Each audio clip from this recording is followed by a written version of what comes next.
आप देख रहे हैं अल्फा डिफेंस हिंदी में आपका स्वागत है। आज के इस वीडियो में हम लोग बात करेंगे AK-203 के बारे में। ये न्यूज़ अभी तक आपको मिल चुकी होगी कि AK-203 का पहला बैच प्रोडक्शन कंप्लीट कर लिया गया है और इस बैच प्रोडक्शन के दौरान 5000 गन्स बनाकर तैयार कर ली गई हैं। आप में से बहुत सारे लोगों के अलग अलग तरीके के क्वेश्चंस हैं AK-203 के बारे में, जिनको इस वीडियो के दौरान हम लोग एड्रेस करने की कोशिश करेंगे। आप में से ज्यादातर लोगों का क्वेश्चन यही है कि हम लोग इस गन को लेकर आगे बढ़ ही क्यों रहे हैं, जब भारत में इस समय SSS डिफेंस, अस्त्र defence, PLR systems, state of the art guns बना सकते हैं, तो भारत इन गन्स के साथ में क्यों जा रहा है। देखिए, इस चीज को समझने के लिए आपको पूरे इंसिडेंट्स की टाइमलाइन समझनी पड़ेगी। ऐसा नहीं है कि भारतीय सेनाओं ने ये पहली बार कोशिश की है कि इंसास गन्स को रिप्लेस किया जाए। भारतीय थल सेना की तरफ से साल 2010 के आसपास से कोशिश शुरू की गई थी इंसास गन्स को रिप्लेस करने की, और साल 2019 में जाकर भारत और रशिया के बीच में इन गन्स को लेकर एक एग्रीमेंट साइन हुआ था।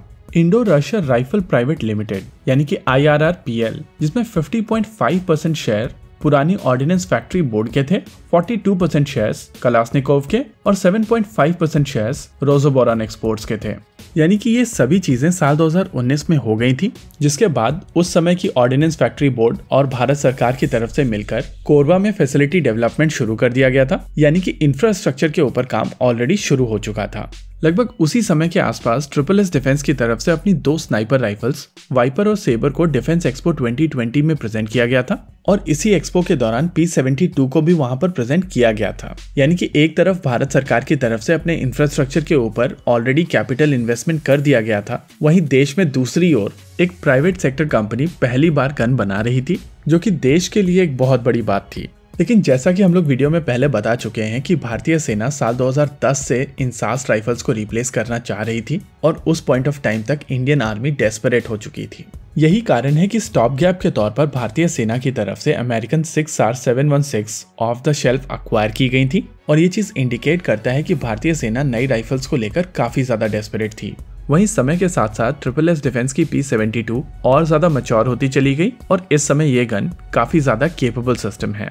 लेकिन जैसा कि हम लोग वीडियो में पहले कह चुके हैं कि इंडियन आर्मी काफी ज्यादा डेस्परेट हो चुकी थी, और वो लोग नहीं चाहते थे कि नई गन को वहां पर पार्टिसिपेट कराया जाए, जिसके चलते दोबारा से ट्रायल्स शुरू किए जाते और चीजें उनके लिए और ज्यादा डिले होती। प्रैक्टिकली ये चीज ज्यादा सेंस बनाती थी, लेकिन जिस तरीके की नीड इंडियन आर्मी की उस समय थी, उसके चलते इंडियन आर्मी की तरफ से AK-203 के साथ में ही आगे बढ़ा गया, और चीजें अब आपके सामने हैं।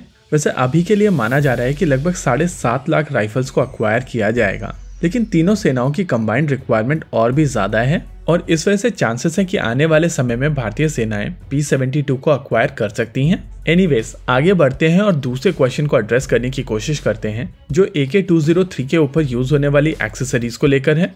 आप में से बहुत सारे लोगों का ये मानना है कि भारतीय सेना की तरफ से जो AK-203 अक्वायर की जा रही है, उसमें फोल्डेबल बट स्टॉक नहीं है, और इसी वजह से ये एक डाउनग्रेडेड राइफल है, जिसके चलते आप में से बहुत सारे लोग इसको AK-103 ही कह रहे हैं। देखिए, AK-103 और AK-203 में जो मेटलर्जी यूज की गई है वो काफी ज्यादा डिफरेंट है। AK-203 में जो मेटलर्जी यूज की गई है वो AK-103 की तुलना में काफी बेहतर है, जिसके चलते इस गन की परफॉर्मेंस भी बेहतर हुई है।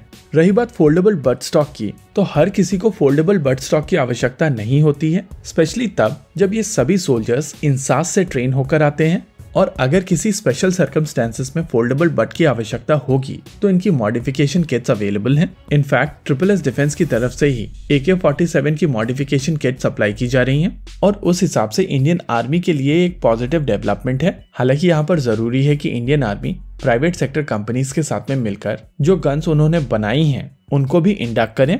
इसी के साथ आज के इस वीडियो में रखते हैं केवल इतना ही। वीडियो को अंत तक देखने के लिए धन्यवाद। देखते रहिए अल्फा डिफेंस। जय हिंद।